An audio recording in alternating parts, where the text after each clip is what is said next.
Hello dear future doctors, welcome to Learn Biology. This is Nikita Gautam and today we are going to start another topic of cell biology, that is mitochondria. इस topic को basic से depth तक complete करने की कोशिश करेंगे. I hope आपके सारे क्वेश्चंस यहाँ से सॉल्व हो जाएं. So let's start. माइटोकॉन्ड्रिया की जब आप बात करते हैं बच्चों, तो mitochondria is the organelle which is double membranes. ठीक है, मैंने यहाँ पे लिखा है डबल मेम्ब्रेनस ऑर्गेनेल. जब आप डबल मेम्ब्रेनस ऑर्गेनेल की बात करते हैं तो हम बात करेंगे आपका माइटोकॉन्ड्रिया एक डबल मेम्ब्रेनस ऑर्गेनेल है. उसके बाद आपका प्लास्टिड जो है वो डबल मेम्ब्रेनस ऑर्गेनेल है. ठीक है, देन उसके बाद अगर आपसे पूछा जाए इनके अलावा भी और कौन सी ऐसी स्ट्रक्चर है जो कि डबल मेम्ब्रेनस होती है, तो आपका आंसर होना चाहिए न्यूक्लियस. अब माइटोकॉन्ड्रिया की बात कर लेते हैं. माइटोकॉन्ड्रिया के लिए सबसे पहले मैंने कहा what is mitochondria. Mitochondria is double membranous organelle. Mitochondria present in eukaryotic cells. Present in eukaryotic cell. ठीक है, अब यूकेरियोटिक सेल में प्रेजेंट है, तो क्या सारी यूकेरियोटिक सेल में प्रेजेंट होता है क्या माइटोकॉन्ड्रिया? तो हमने कहा सारी यूकेरियोटिक सेल में माइटोकॉन्ड्रिया होता है, पर कुछ ऐसी सेल्स हैं जिनमें माइटोकॉन्ड्रिया नहीं होता, जैसे कि absent in some examples like RBCs, mammalian RBCs. mammalian RBCs जो हैं, ठीक है, मैच्योर. ठीक है, मैच्योर मैमेलियन RBCs के अंदर आपका माइटोकॉन्ड्रिया एब्सेंट होता है. क्यों का आंसर यहाँ पे हम देख लेंगे. वहां पे न्यूक्लियस एब्सेंट होता है, तो सारे मेम्ब्रेन बाउंड ऑर्गेनेल एब्सेंट होते हैं. प्लस इसमें एब्सेंट होता है प्रोकैरियोटिक सेल में, तो माइटोकॉन्ड्रिया एब्सेंट ही होता है. Absent in prokaryotic cell. Now mitochondria can be observed by the help of staining. Without staining आप माइटोकॉन्ड्रिया को अच्छे से ऑब्जर्व नहीं कर सकते. ठीक है, तो without staining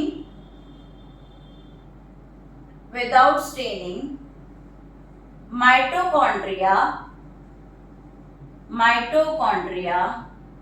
cannot be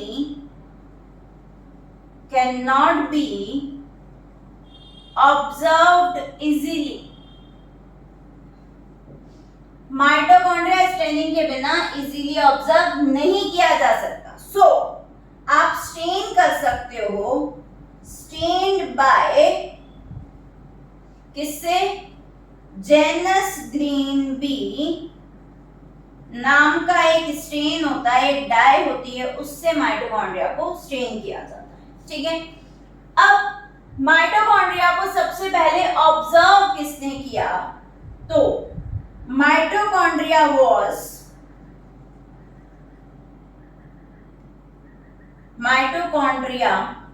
was observed by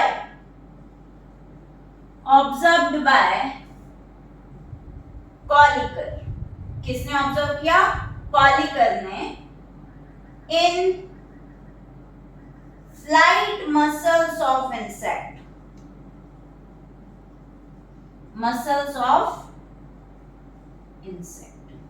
mitochondria को सबसे पहले किसने ऑब्जर्व किया? माइटोकॉन्ड्रिया को कॉलिकर ने ऑब्जर्व किया. ठीक है, वॉन कॉलिकर ने ऑब्जर्व किया. कहां ऑब्जर्व किया? आपके इंसेक्ट्स की फ्लाइट मसल्स में ऑब्जर्व किया. ठीक है, उसके अलावा टर्म जो माइटोकॉन्ड्रिया है वो बेंडा ने दी थी. उसके बाद एक और टर्म है जिसे कहा जाता है बायोप्लास्ट. वो बायोप्लास्ट टर्म अल्टमान ने दी थी. किसने दी थी? अल्टमान ने. ठीक है, तो इट इज ऑल अबाउट के डिस्कवरी से लेकर के ऑब्जर्व किसने किया, टर्म किसने दिया. ओके, यहाँ तक मेरे बच्चों को आई होप बातें समझ में आ रही होगी. नेक्स्ट देखते हैं. माइटोकॉन्ड्रिया की बात करोगे तो माइटोकॉन्ड्रिया जब आप उसको ऑब्जर्व करने जाते हैं तो माइटोकॉन्ड्रिया आपका कैसा दिखाई देता है? ओवल, ओवल, सिलेंड्रिकल दिखाई देता है, सॉसेज शेप दिखाई देता है। कैसा दिखाई देता है? अगर आप बोलेंगे तो शेप कैसा है माइटोकॉन्ड्रिया का? माइटोकॉन्ड्रिया का शेप आप कह सकते हो सिलेंड्रिकल और सॉसेज शेप, ओवल शेप भी कह सकते हैं। पर आपको अगर टिक करना पड़े तो एनसीईआरटी में ये दो शब्द कहे हुए हैं, सिलेंड्रिकल और सॉसेज शेप। ओके, फिर नंबर जो है माइटोकॉन्ड्रिया का, बच्चे ध्यान से सुनेंगे, number of mitochondria depends on the physiological activity of the cell और टाइप ऑफ सेल, है ना? सेल कितनी फिजियोलॉजिकल एक्टिव है। अब जैसे कॉलिकल ने सबसे पहले अगर माइटोकॉन्ड्रिया को ऑब्जर्व किया बर्ड की फ्लाइट मसल में, तो उन्होंने वो फ्लाइट मसल में ही क्यों ऑब्जर्व कर पाया? जनरली आपके जो मसल्स होते हैं उनमें नंबर ऑफ माइटोकॉन्ड्रिया ज्यादा होते हैं। क्यों? क्योंकि वो फिजियोलॉजिकली एक्टिव होती हैं। अगर इंसेक्ट की फ्लाइट मसल्स की बात की जाए, बर्ड्स की फ्लाइट की मसल्स की बात की जाए, तो जब वो उड़ रहे हैं तो अगेंस्ट ग्रेविटी काम कर रहे हैं ना, उनको बहुत ज्यादा एनर्जी चाहिए, तो उस वक्त उन्हें फिजियोलॉजिकली एक्टिव होना पड़ता है, बहुत ज्यादा एनर्जी चाहिए होती है, उसके लिए वो अपना नंबर बढ़ा लेते हैं। तो आप अगर नंबर की बात करो तो number of mitochondria depends on physiological activity of cell, physiological activity of cell. Mitochondria का नंबर किस पे डिपेंड करता है? सेल की फिजियोलॉजिकल एक्टिविटी पे डिपेंड करता है। आपके मसल्स में, फ्लाइट मसल्स में, स्केलेटल मसल्स में नंबर ऑफ माइटोकॉन्ड्रिया ज्यादा होते हैं। आपके दो क्वेश्चन यहाँ पे सॉल्व हुए कि आरबीसी में माइटोकॉन्ड्रिया क्यों एब्सेंट होता है? क्योंकि न्यूक्लियस नहीं है, तो आपके मेम्ब्रेन बाउंड ऑर्गेनेल एब्सेंट होंगे। दूसरा क्वेश्चन ये सॉल्व हुआ कि सबसे ज्यादा किसमें मिलता है, तो हमने कहा कि आपकी जो मसल्स होती है, स्केलेटल मसल्स वगैरह जो है, या बर्ड की फ्लाइट मसल है या इंसेक्ट की फ्लाइट मसल्स हैं, उनमें सबसे ज्यादा देखने को मिलते हैं। क्यों मिलते हैं? क्योंकि वो फिजियोलॉजिकली एक्टिव होती हैं। उसके बाद आगे देखेंगे बच्चे ध्यान से, जब आप साइज की बात करते हैं तो यहां देखेंगे ये माइटोकॉन्ड्रिया अगर ऐसा प्रेजेंट है तो ये आप इसका डायमीटर ऐसे कंसीडर करेंगे, ये आप इसकी लेंथ कंसीडर करेंगे, ठीक है? तो इसका जो डायमीटर है वो कहा जाता है कितना? 0.2 से 1 माइक्रोमीटर। कितना? 0.2 से 1 माइक्रोमीटर, ठीक है? उसके बाद ये वाला जो रीजन है, इसे कितना लेंथ कही जाती है? इसकी लेंथ कही जाती है 1 से 4.0 माइक्रोमीटर, ठीक है? तो ये साइज की बात होगी। शेप समझ में आ गया, नंबर समझ में आ गया, साइज समझ में आ गया। अब हम स्ट्रक्चर ऑफ माइटोकॉन्ड्रिया देख लेते हैं।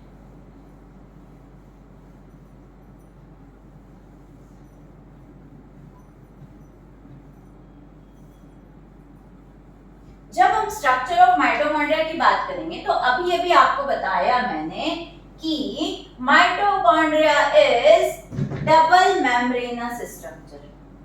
Mitochondria is double membranous structure. So देखेंगे बच्चे ध्यान से, सारी एनर्जी, सारा फोकस बोर्ड पे ले आएंगे। देखिए सर,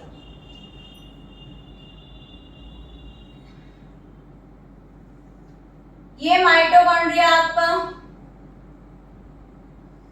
हो गई डबल मेम्ब्रेनस स्ट्रक्चर। ये बाहर वाली मेम्ब्रेन दिखाई दी है, ये आपकी इनर मेम्ब्रेन में बता रही हूं, इनर मेम्ब्रेन।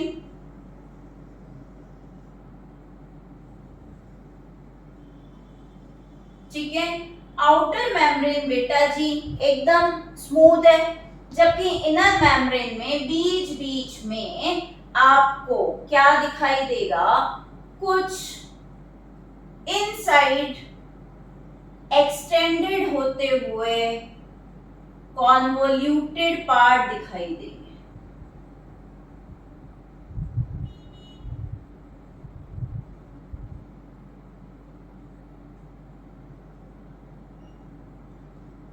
और ये पार्ट ऐसे अंदर की तरफ जा रहे हैं, ठीक है। तो बाहर एक मेम्ब्रेन है, उसके बाद आप अंदर की तरफ आए तो फिर एक मेम्ब्रेन, ठीक है।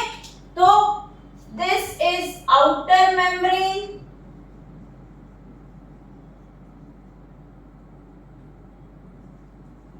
और फिर अंदर की तरफ आए, आपने कहा इनर मेम्ब्रेन,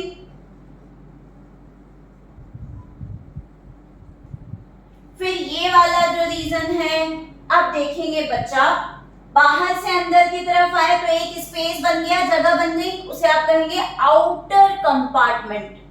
फिर अंदर की तरफ ये जो ब्लू लाइन से बना हुआ स्पेस है, इसे आप क्या कहेंगे, इनर कंपार्टमेंट। तो ये लीजिए, ये कह दूंगी मैं, ये आपका क्या है, outer compartment,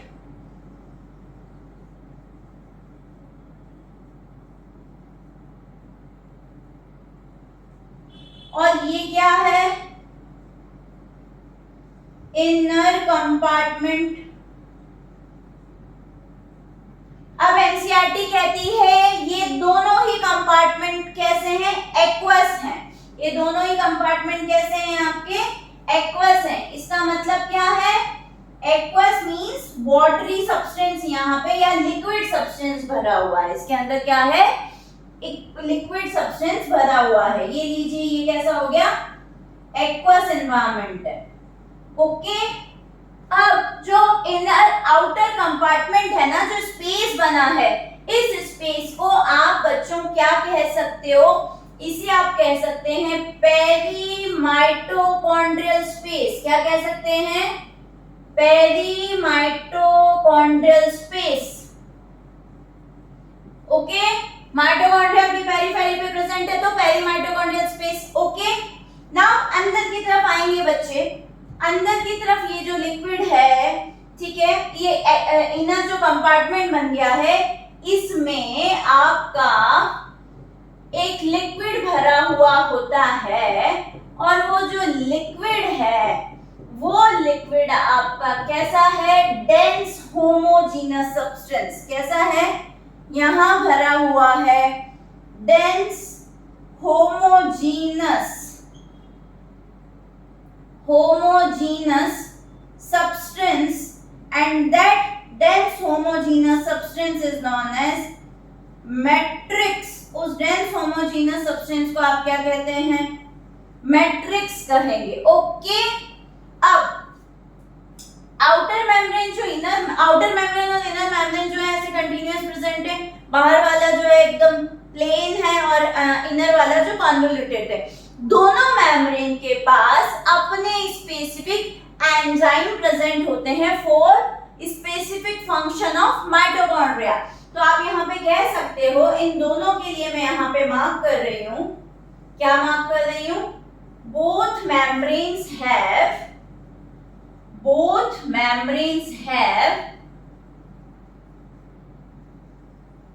have their own enzyme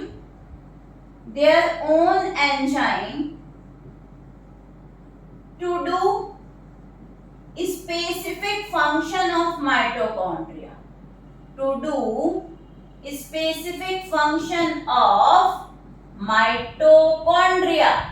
mitochondria के स्पेसिफिक फंक्शन को कंप्लीट करने के लिए यहाँ पे क्या प्रेजेंट है, यहाँ पे आपके स्पेसिफिक एंजाइम्स प्रेजेंट, ठीक है। Both membranes have their own enzyme to do specific function of mitochondria, got it. ये आपकी आउटर मेम्ब्रेन हो गई, आपकी इनर मेम्ब्रेन हो गई। अब अंदर की तरफ आए, मैट्रिक्स में जब आप देखने जाते हैं तो आपको मैट्रिक्स में देखने को मिलेगा यहाँ पे सर्कुलर डीएनए प्रेजेंट है, ठीक है। इसके यहाँ पे क्या प्रेजेंट है, डबल स्ट्रैंडेड सर्कुलर डीएनए आपको इसके यहाँ पे देखने को मिलेगा, double stranded circular DNA, okay. ये हो गया उसके अलावा बच्चों यहाँ पे क्या प्रेजेंट है? उसके अलावा यहाँ पे राइबोसोम प्रेजेंट है। क्या प्रेजेंट है? राइबोसोम प्रेजेंट है।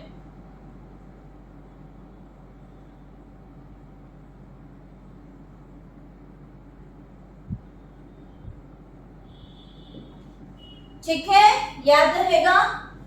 उसके अलावा यहाँ पे small amount of RNA present है। क्या प्रेजेंट है? आरएनए। तो यहाँ मार्क कर देते हैं। What is this? Double stranded circular DNA. Double stranded circular DNA. उसके अलावा यहाँ पे क्या प्रेजेंट है? राइबोसोम। क्या प्रेजेंट है? राइबोसोम। वो कैसा है? 70S। ठीक है। उसके अलावा यहाँ पे क्या प्रेजेंट है? स्मॉल अमाउंट ऑफ आरएनए और फ्यू आरएनए प्रेजेंट है। ओके, आइए, ये जो लिक्विड है जिसे मैंने मैट्रिक्स कहा, लिक्विड जिसे कि मैंने मैट्रिक्स कहा, डेंस होमोजेनस सब्सटेंस कहा, दिस मैट्रिक्स कंटेन क्या? Enzymes for aerobic respiration. इसके अंदर क्या प्रेजेंट है? एरोबिक रेस्पिरेशन के एंजाइम प्रेजेंट है। ठीक है। अब यहाँ पे बच्चे एक खास बात ध्यान रखेंगे, माइटोकॉन्ड्रिया के पास इसका डीएनए प्रेजेंट है, डबल स्ट्रैंडेड सर्कुलर डीएनए, फिर आरएनए प्रेजेंट है, राइबोसोम प्रेजेंट है, 70S। तो हमको कहना चाहिए माइटोकॉन्ड्रिया के पास प्रोटीन सिंथेसाइज के लिए पूरी मशीनरी अवेलेबल है। उसके पास राइबोसोम प्रेजेंट है, उसके पास आरएनए प्रेजेंट है, पर it can synthesize some enzymes, but all the enzymes जो भी यहाँ पे यूज होते हैं, they are under the control of nucleus. तो अगर आपसे पूछा जाए माइटोकॉन्ड्रिया को सेमी ऑटोनोमस ऑर्गेनेल कहा जाता है, अब पूछा जाए क्यों कहा जाता है सेमी ऑटोनोमस ऑर्गेनेल, तो आंसर होना चाहिए they have their own double stranded circular DNA, their own ribosome और फ्यू आरएनए वहां पे प्रेजेंट है, इसलिए ये क्या है? Semi autonomous organelle, and because of that it can synthesize some enzyme itself. ठीक है, ये खुद उस एंजाइम को बना सकता है पर सारे एंजाइम नहीं बना सकता, इसलिए आप सेमी ऑटोनोमस ऑर्गेनेल कहते हो। तो बाकी सारे एंजाइम कहां से, किसके कंट्रोल में होते हैं? They are under the control of nuclear gene. किसके कंट्रोल में होते हैं? न्यूक्लियर जीन के कंट्रोल में होते हैं। बात समझ में आती है? चलिए तो यहाँ पे माइटोकॉन्ड्रिया को कहा जाता है सेमी ऑटोनोमस ऑर्गेनेल। क्यों कहा जाता है सेमी ऑटोनोमस ऑर्गेनेल? क्योंकि इसके पास डबल स्ट्रैंडेड सर्कुलर डीएनए है, क्योंकि इसके पास राइबोसोम है, क्योंकि इसके पास आरएनए है। ठीक है, इसलिए कहा जाता है। तो आप आगे ये कह सकते हो can synthesise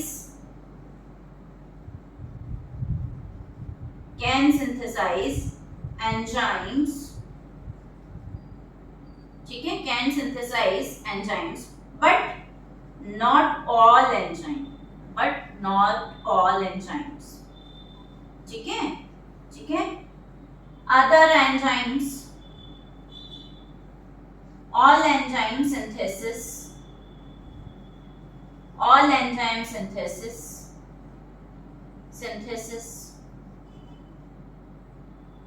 remain under the control of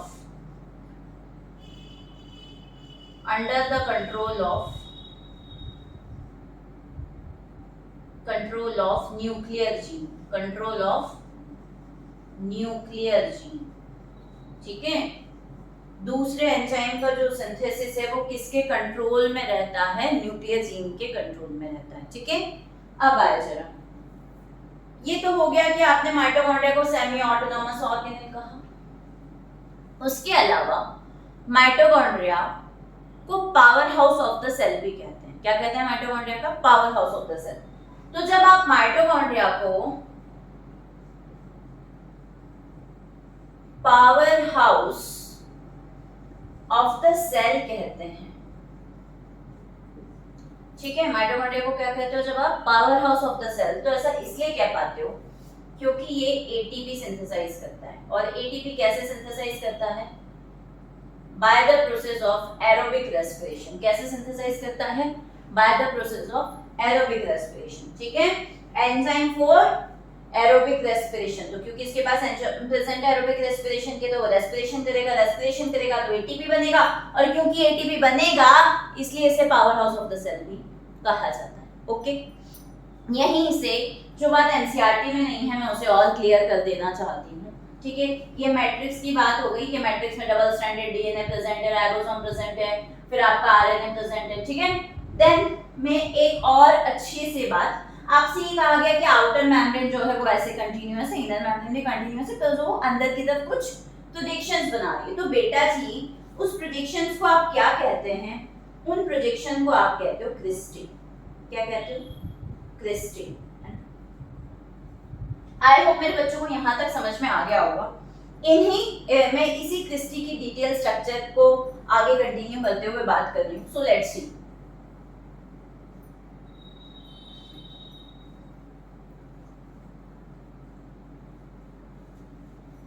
जब आप क्रिस्टी की बात करते हैं बच्चों, तो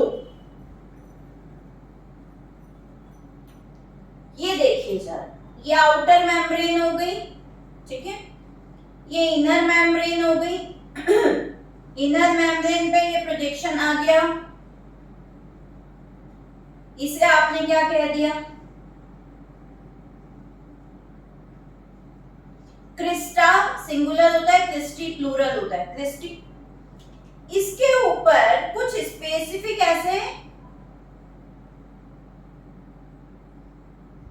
पार्टिकल्स प्रेजेंट होते हैं, रैकेट शेप कहते हैं उनको। क्या कहते हैं? रैकेट शेप, ऐसे प्रेजेंट होते हैं, ऐसे पूरी इस पे प्रेजेंट होंगे। बेटा इन्हें आप कहते हैं F0 F1 पार्टिकल। क्या कहते हैं? F0 F1 particle. अगर इसको मैं डिटेल में देखूं तो यहाँ देखो मैं रेकस दे रही हूँ, तो इसका डिटेल स्ट्रक्चर देखेंगे। इसको ऐसे इलॉबरेट करके अगर मैं यहाँ देखूं तो ये बेस वाला पार्ट हो गया, ये स्टॉक हो गया और ये हेड हो गया, ठीक है। क्या हो गया? बेस, स्टॉक और हेड। ये बेस, ये आपका स्टॉक और ये हेड, और ये पूरा मिलाकर के आपका क्या है? F0 F1 particle. ये पूरी स्ट्रक्चर क्या है बेटा? F0 F1 particle. इसे आप ऑक्सीसोम भी कहते हो, इसको आप क्या भी कहते हो? ऑक्सीसोम, ठीक है। इसे रैकस पार्टिकल भी कहते हैं, फर्नांडीज मोरिन पार्टिकल भी कहते हैं, ठीक है। क्या कहा? अभी दोबारा समझेंगे। इनर मेम्ब्रेन जब कॉन्वोल्यूटेड होके फिंगर लाइक स्ट्रक्चर बना रही थी तो उसे मैंने क्रिस्टी कहा था। क्रिस्टी प्लूरल है, क्रिस्टा सिंगुलर है। उसके ऊपर कुछ इस तरह के रैकेट शेप स्ट्रक्चर प्रेजेंट है, उसे आपने क्या कहा? उसे आपने कहा F0 F1। इसे F0 F1 में ये वाला रीजन जो होता है वो F0 कहलाता है, ये वाला रीजन जो होता है इसे F1 कहा जाता है, ठीक है। और it is very important because इस रीजन पे एटीपी सिंथेज एंजाइम प्रेजेंट है। कौन सा एंजाइम प्रेजेंट है? ATP synthase enzyme. उसकी मदद से एटीपी बनता है, ठीक है। इसीलिए आपने इसे क्या कह दिया? Powerhouse of the cell, ATP factory of the cell, ठीक है। पूरी एनर्जी सेल को किससे मिलती है? माइटोकॉन्ड्रिया से मिलती है। अब मैं यहाँ पे एक और बात क्लियर कर देती हूँ। माइटोकॉन्ड्रिया में इनर मेम्ब्रेन पे 5 टाइप्स ऑफ एंजाइम प्रेजेंट है, और ये आपका फिफ्थ नंबर का एंजाइम प्रेजेंट है। इससे पहले 4 और प्रेजेंट होते हैं, वो चारों आपके इनर मेम्ब्रेन पे प्रेजेंट होंगे। वो चारों कहाँ पे प्रेजेंट होंगे? इनर मेम्ब्रेन पे, यहाँ पे, ठीक है। अभी क्योंकि सेल बायोलॉजी देख रहे हैं तो उसको डिटेल में डिस्कस नहीं करेंगे, जब सेलुलर रेस्पिरेशन पढ़ेंगे तो वो पॉइंट क्लियर होगा। तो यहाँ पे जो एंजाइम कॉम्प्लेक्सेस प्रेजेंट होते हैं 1 2 3 4 और 5th किसके ऊपर होता है, F1 के ऊपर, that is ATP synthase enzyme complex और एटीपीज कॉम्प्लेक्स। ओके, तो इस तरह से माइटोकॉन्ड्रिया आपका क्या हो जाता है, powerhouse of the cell हो जाता है। तो माइटोकॉन्ड्रिया के बारे में आपने क्या क्या सीखा कि फंक्शन के बेस पे अगर आप बात करोगे तो mitochondria is the site of aerobic respiration. ठीक है, एरोबिक रेस्पिरेशन होगा तो एटीपी बनेगा। ठीक है, ज्यादा नंबर में एटीपी बनेगा, इसीलिए इसे कहा एरोबिक रेस्पिरेशन में ज्यादा एटीपी बनता है, एनारोबिक रेस्पिरेशन में कम एटीपी बनता है। दैट्स व्हाई इसे ATP factory of the cell कहा जाता है, powerhouse of the cell कहा जाता है। ठीक है, उसके बाद आप ये कह सकते हो कि एनर्जी जनरेट करता है। ठीक है, एटीपी की फैक्ट्री है, सेलुलर रेस्पिरेशन की साइट है। ठीक है, सेलुलर रेस्पिरेशन में एरोबिक रेस्पिरेशन की साइट है। Most important thing, because mitochondria के पास खुद का डीएनए होता है, डबल स्ट्रैंडेड सर्कुलर डीएनए। तो mitochondria can replicate itself by the process of binary fission. क्या बोलोगे, माइटोकॉन्ड्रिया खुद रेप्लिकेट कर सकता है by the process of binary fission. ठीक है, तो यहाँ पे आप ये कह सकते हो हैव ओन डीएनए। ठीक है, फिर आप बोलोगे यहाँ पे स्टार मार्क करके माइटोकॉन्ड्रिया डिवाइड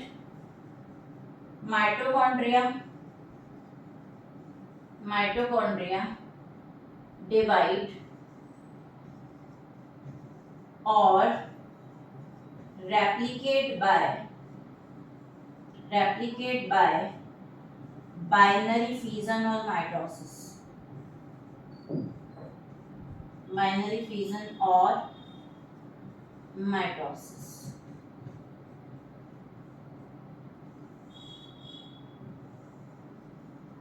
माइटोकॉन्ड्रिया डिवाइड और रेप्लिकेट बाय बाइनरी फिजन और माइटोसिस। क्या इतनी बात समझ में आती है बच्चों को? So it is all about mitochondria, जहां पे हमने सारे पॉइंट्स को कवर किया। ठीक है, एक बार हम 2 मिनट्स में इसको रिकॉल कर लेते हैं। माइटोकॉन्ड्रिया कहाँ पे प्रेजेंट है, यूकेरियोटिक सेल में प्रेजेंट है, कुछ में एब्सेंट होगा, जैसे कि आरबीसी हो गया, प्रोकैरियोटिक सेल में तो एब्सेंट ही होता है। ठीक है, तो आरबीसी जो मैच्योर मैमेलियन आरबीसी उनके अंदर एब्सेंट होता है, क्यों होता है वो बता दिया। माइटोकॉन्ड्रिया डबल मेम्ब्रेनस स्ट्रक्चर है, दोनों मेम्ब्रेन के पास उनके खुद के एंजाइम होते हैं कुछ स्पेसिफिक फंक्शन करने के लिए। आउटर मेम्ब्रेन कॉन्टिन्यूअस और स्मूथ होती है, जबकि इनर मेम्ब्रेन कैसी होती है, आपके अंदर की तरफ कॉन्वोल्यूटेड होकर के फिंगर लाइक प्रोजेक्शन बनाती है, उन्हें क्या कहा जाता है, क्रिस्टी कहा जाता है। ठीक है, फिर अंदर की तरफ आते हो, आप क्या कहते हो, अंदर एक डेंस होमोजेनस सब्सटेंस प्रेजेंट है, जिसे क्या कहा जाता है, मैट्रिक्स। इस मैट्रिक्स के अंदर एरोबिक रेस्पिरेशन के लिए एंजाइम प्रेजेंट होते हैं, और जब ये एरोबिक रेस्पिरेशन के लिए यहाँ पे एंजाइम प्रेजेंट होते हैं बेटा इस मैट्रिक्स में, तो आप ये बात भी ध्यान रख लो, मैट्रिक्स में क्रैब साइकिल कंप्लीट होता है। कौन सा साइकिल कंप्लीट होता है, Krebs cycle complete, aerobic respiration का क्रैब साइकिल कंप्लीट होता है। ठीक है, मैट्रिक्स के अंदर double stranded circular DNA present है, उसका खुद का राइबोसोम प्रेजेंट है, 70s राइबोसोम वहां पे प्रेजेंट है, उसके बाद आरएनए प्रेजेंट है वहां पे।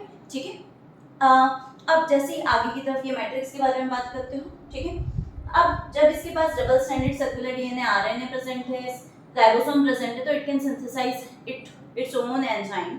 बट सारे एंजाइम तो कौन बनाता है, न्यूक्लियस ही बनाता है, इसीलिए आप इसको सेमी ऑटोनोमस ऑर्गेनेल भी कहते हो। क्रिस्टी के ऊपर आपके एरोबिक रेस्पिरेशन, क्रिस्टी के ऊपर क्या प्रेजेंट होते हैं, इलेक्ट्रॉन ट्रांसपोर्ट सिस्टम प्रेजेंट है, या लास्ट स्टेप जो एरोबिक रेस्पिरेशन की होती है उसके लिए एंजाइम प्रेजेंट होते हैं। कितने, 5 एंजाइम प्रेजेंट होते हैं, 1 2 3 4 5, अभी इतना ही ध्यान रखना है। और 5th जो एंजाइम होता है वो इसके ऊपर जो क्रिस्टी है उसके ऊपर रैकेट लाइक पार्टिकल्स प्रेजेंट होते हैं, उसके हेड पे वहां पे एटीपेज एंजाइम प्रेजेंट होता है या एटीपी सिंथेज एंजाइम प्रेजेंट होता है, और इसी को आप ऑक्सीसोम भी कहते हो। ठीक है, तो इस तरह से कुछ स्पेसिफिक इंपॉर्टेंट पॉइंट हमने यहाँ पे कवर करे। माइटोकॉन्ड्रिया जो है वो बाइनरी फिजन से डिवाइड करता है, और इसका जो नंबर है वो सेल के टाइप पे डिपेंड करेगा, सेल कितनी फिजियोलॉजिकल एक्टिव है उस पर डिपेंड करेगा। आई होप मेरे बच्चों को ये सारा माइटोकॉन्ड्रिया की जो थ्योरी और डायग्राम है वो अच्छे से क्लियर होगा,